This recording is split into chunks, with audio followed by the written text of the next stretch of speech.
നമസ്കാരം.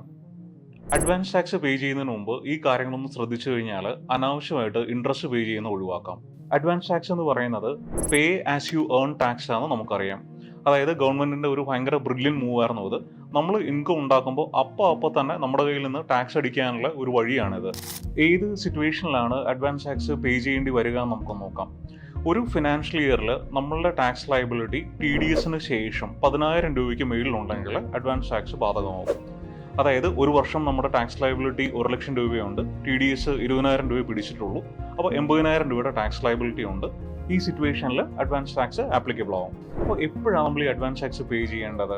അപ്പോൾ ഈ ഫിനാൻഷ്യൽ ഇയറിൽ നിങ്ങളുടെ ബിസിനസ് പ്രോഫിറ്റബിൾ ആണെന്നുണ്ടെങ്കിൽ ടാക്സ് ലയബിലിറ്റിയുടെ 90% 31 മാർച്ചിന് മുമ്പ് നമ്മൾ പേ ചെയ്തിട്ടുണ്ടാവണം. ഇത് 4 തവണകളായിട്ടാണ് നമ്മൾ അടയ്ക്കേണ്ടത്. 15 ജൂണിന് മുമ്പ് ടാക്സ് ലയബിലിറ്റിയുടെ 15%, സെപ്റ്റംബർ 15 മുമ്പ് 45%, ഡിസംബർ 15 മുമ്പ് 75%, മാർച്ച് 15 മുമ്പ് 100% പേ ചെയ്തിട്ടുണ്ടാവണം. അപ്പോൾ ഞാൻ ആദ്യം ഒരു 90% പറഞ്ഞു, ഇപ്പോൾ ഞാൻ പറഞ്ഞു മാർച്ച് 15 മുമ്പ് 100% പേ ചെയ്തിട്ടുണ്ടാവണം എന്ന് പറഞ്ഞു.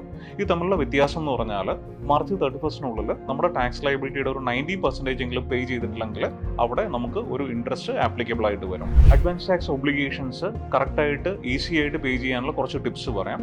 ഈ വർഷത്തെ നമ്മുടെ എസ്റ്റിമേറ്റഡ് പ്രോഫിറ്റ് കാൽക്കുലേറ്റ് ചെയ്യുക, ആ പ്രോഫിറ്റിന്റെ പുറത്തുള്ള ടാക്സ് ലയബിലിറ്റി കാൽക്കുലേറ്റ് ചെയ്യുക, ആ ടാക്സ് ലയബിലിറ്റി ഞാൻ നേരത്തെ പറഞ്ഞ ഇൻസ്റ്റാൾമെന്റുകൾ അനുസരിച്ചിട്ട് കറക്റ്റായിട്ട് പേ ചെയ്യുക. ഇങ്ങനെ പേ ചെയ്ത് കഴിഞ്ഞാൽ നമുക്ക് അനാവശ്യമായിട്ട് ഇൻട്രസ്റ്റ് പേ ചെയ്യുന്ന ഒഴിവാക്കാം. അപ്പോൾ 4th ഇൻസ്റ്റാൾമെന്റിന്റെ ടൈം അടുക്കുവാണ്. കറക്റ്റായിട്ട് ആ കറക്റ്റ് ഇൻസ്റ്റാൾമെന്റ് കാൽക്കുലേറ്റ് ചെയ്യുക, അത് കറക്റ്റായിട്ട് പേ ചെയ്യുക. അപ്പോൾ അഡ്വാൻസ് ടാക്സ് കറക്റ്റായിട്ട് കാൽക്കുലേറ്റ് ചെയ്ത് മെയിലിൽ പറഞ്ഞ ഇൻസ്റ്റാൾമെന്റ്സ് അനുസരിച്ച് പേ ചെയ്യാനൊന്ന് ശ്രദ്ധിക്കുമല്ലോ അല്ലേ?